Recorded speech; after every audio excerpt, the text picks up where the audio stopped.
ನಮಸ್ತೆ ಎಲ್ಲರಿಗೂ, ಹೇಗಿದ್ದೀರಾ ಎಲ್ಲರೂ? ನಾನು ನಿಮ್ಮ Vijayalakshmi. Food for good YouTube ಚಾನಲ್ಗೆ ಸ್ವಾಗತ.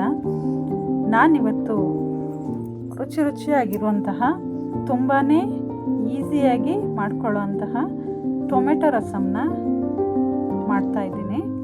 ಇದನ್ನು ಹೇಗೆ ಮಾಡೋದು ಅಂತ ನೋಡ್ಕೊಂಬರೋಣ. ಇದಕ್ಕೆ ನಾನು ಮೊದಲಿಗೆ 3 ಬ್ಯಾಡಗಿ ಮೆಣಸಿನ್ಕಾಯಿ, 1 ಗಡ್ಡೆ ಬೆಳ್ಳುಳ್ಳಿ, 1 ಸ್ಪೂನ್ ಕೊತ್ತಂಬರಿ ಬೀಜ, 1 ಸ್ಪೂನ್ ಜೀರಿಗೆ, 10ರಿಂದ 15 ಕರಿಬೇವೆಲೆ, ಕೊತ್ತಂಬರಿ ಸೊಪ್ಪು ಅರ್ಧ ಕಪ್ಪು, 1 ಈರುಳ್ಳಿ, ಅದೇ ರೀತಿ 5ರಿಂದ 6 ಟೊಮೆಟೊನ ಈ ಥರ ಕಟ್ ಮಾಡಿ ಇಟ್ಕೊಂಡಿದ್ದೀನಿ. ಇವಾಗ ಸ್ಟವ್ ಆನ್ ಮಾಡಿಕೊಂಡು ಒಂದು ಪಾತ್ರೆ ಇಟ್ಕೊಂಡು ಅದಕ್ಕೆ 1 ಗ್ಲಾಸ್ನಷ್ಟು ನೀರು ಹಾಕೋಣ. ಅದಕ್ಕೆ ನಾವು ಕಟ್ ಮಾಡಿ ಇಟ್ಕೊಂಡಿರೋಂತಹ ಟೊಮೆಟೊನು ಹಾಕ್ತಾಯಿದ್ದೀನಿ. ಬೇಕಾದರೆ ಹಿಡಿದು ಹಾಕೋಬೋದು, ನಾನು ಕಟ್ ಮಾಡಿ ಹಾಕ್ಕೊಂಡಿದ್ದೀನಿ ಬೇಗ ಬೇಯಲಿ ಅಂತ.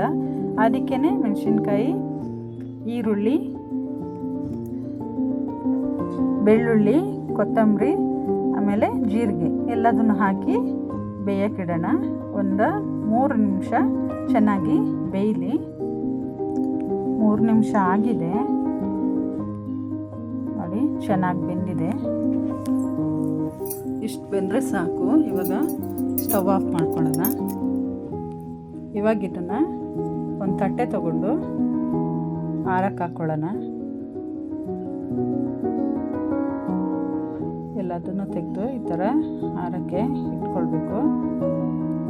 ಆಮೇಲೆ ಈ ಟೊಮೆಟೊದಲ್ಲಿರೋ ಸಿಪ್ಪೆನ ತೆಕ್ಕೊಳ್ಬೇಕು. ಎಲ್ಲದನ್ನು ಸಿಪ್ಪೆ ತೆಕ್ಕೊಂಡು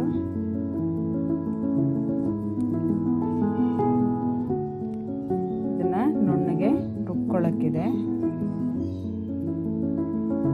ನೋಡಿ. ಎಲ್ಲ ಸಿಪ್ಪೆ ತೆಕ್ಕೊಂಡೆ. ಇವಾಗ ಒಂದು ಮಿಕ್ಸಿ ಜಾರ್ ತಗೊಳ್ಳೋಣ. ತಗೊಂಡು ಅದಕ್ಕೆ ಎಲ್ಲದನ್ನು ಹಾಕ್ಕೊಂಡು ನುಣ್ಣಗೆ ರುಬ್ಕೊಂಬರೋಣ. ಇವಾಗ ಸ್ಟವ್ ಆನ್ ಮಾಡಿಕೊಂಡು ಒಂದು ಮಣ್ಣಿನ ಪಾತ್ರೆನ ಇಟ್ಕೊಂಡಿದ್ದೀನಿ. ಅದಕ್ಕೆ ಸ್ವಲ್ಪ ಎಣ್ಣೆ, ಸ್ವಲ್ಪ ಸಾಸಿವೆನೂ ಹಾಕ್ಕೊಂಡಿದ್ದೀನಿ. ಅದಕ್ಕೇ ಕರಿಬೇವನ್ನು ಹಾಕ್ಕೊಂಡು ಬೆಳ್ಳುಳ್ಳಿ ಒಂದು 2ರಿಂದ 3 ಬೇಳೆ ಜಜ್ಜಿಬಿಟ್ಟು ಹಾಕ್ಕೊಂಡಿದ್ದೀನಿ. ಇದನ್ನು 1 ನಿಮಿಷ ಹೀಗೆ ಫ್ರೈ ಮಾಡೋಣ.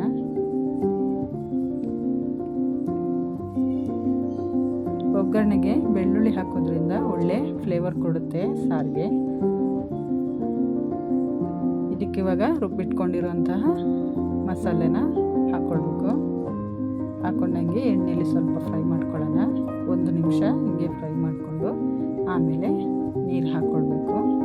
ನೋಡಿ, ಇದು ಮಣ್ಣಿನ ಪಾತ್ರೆ ಏನಿದೆ ಇದು ತೊಗೊಳ್ಬೇಕಾದ್ರೆ ಮಣ್ಣು ಕಲರ್ ಚೆನ್ನಾಗಿರುತ್ತೆ. ಆದರೆ ಅದನ್ನು ಹಂಗೆ ತಂದು ಯೂಸ್ ಮಾಡಿದ್ರೆ ಬೇಗ ಒಡೆದೋಗುತ್ತೆ. ಅದಕ್ಕೋಸ್ಕರ ನಮ್ಮ ಊರಲ್ಲಿ ಪಕ್ಕದ ಮನೆ ಅಜ್ಜಿ ಒಬ್ಬರು ನನಗೆ ಇದನ್ನು ಅದೇನು ಪೊಂಗರೆ ಸೊಪ್ಪಂತೆ, ಆಮೇಲೆ ಗೇರು ಬೀಜದ ಎಣ್ಣೆ ಅದೆಲ್ಲ ಹಚ್ಚಿ ಮತ್ತೆ ಬೇಯಿಸಿ ಈ ಥರ ಮಾಡಿ ಒಡಿಬಾರ್ದು, ಚೆನ್ನಾಗಿ ಬಾಳಿಕೆ ಬರಬೇಕು ಅಂತ ಈ ಥರ ಮಾಡಿಕೊಟ್ಟಿದ್ದಾರೆ. 4 ವರ್ಷದಿಂದ ನಾನು ಈ ಪಾತ್ರೆನ ಯೂಸ್ ಮಾಡ್ತಾಯಿದ್ದೀನಿ. ಗ್ಯಾಸಲ್ಲಿ ಏನೂ ಆಗಿಲ್ಲ.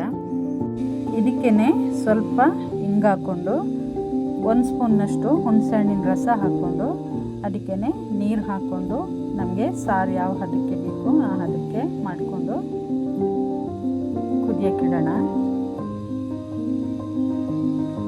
ನೋಡಿ, ಈ ಹದಕ್ಕೆ ಬಂದರೆ ಸಾಕು.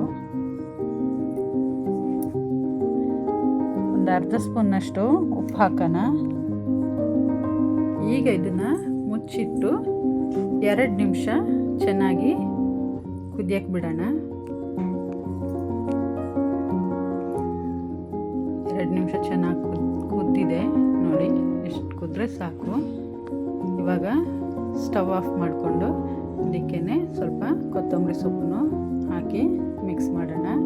ನೋಡಿ, ರುಚಿಯಾಗಿರುವಂತಹ, ಕಲರ್ಫುಲ್ ಆಗಿರುವಂತಹ, ಡಿಫ್ರೆಂಟ್ ಆಗಿರುವಂತಹ ಟೊಮೆಟೊ ರಸಮ್ ರೆಡಿಯಾಗಿದೆ. ನೀವು ಇದನ್ನು ಈ ಥರ ಮನೇಲಿ ಟ್ರೈ ಮಾಡಿ ನೋಡಿ, ಹೇಗೆ ಬಂದಿದೆ ಅಂತ ಕಮೆಂಟ್ ಮಾಡಿ.